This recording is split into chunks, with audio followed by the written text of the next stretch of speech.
Good evening from Washington, D.C., and thank you to those of you joining us from around the world for news from a Catholic perspective. I'm Lauren Ashburn.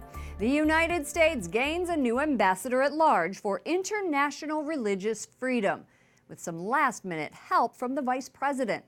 Correspondent Jason Calvi was on Capitol Hill for the exciting news. Jason. Good evening, Lauren. Kansas Governor Sam Brownback just squeaked by. He'll now be tasked with monitoring worldwide religious persecution and promoting religious freedom in U.S. foreign policy, but it wouldn't have been possible without the intervention of the vice president.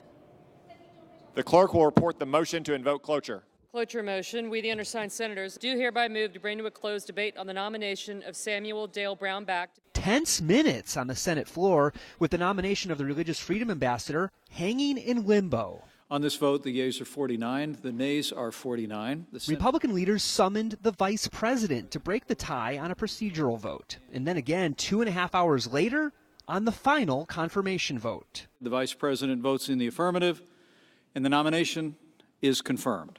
2 Republicans were absent, Senators John McCain and Bob Corker, and Democrats united in opposing the nomination. I was deeply disturbed that when pressed during his confirmation hearing, Democrats pointing to Brownback's October confirmation hearing. Is there any circumstance under which criminalizing, imprisoning, or executing somebody based on their LGBT status could be deemed acceptable because somebody asserts that they are religiously motivated in doing so?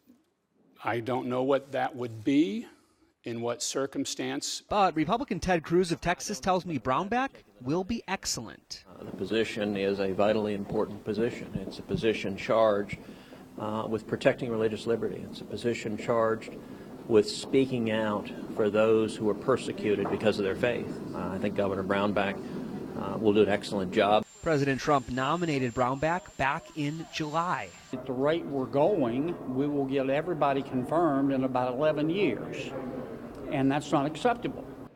Sam Brownback says he'll step down as Kansas governor next Wednesday. The state's lieutenant governor will then take his place.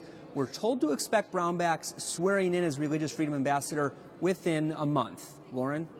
Vice President Pence has been called to break a number of these ties. How does he compare with other vice presidents? As president of the Senate, Pence has broken 8 ties, including the 2 for Brownback yesterday. Now that puts him even with Vice Presidents Nixon, Cheney, and Barkley, but Vice President Pence still has another 3 years to catch up to the all-time record. That's 31, set by Vice President John Calhoun back when Andrew Jackson was president.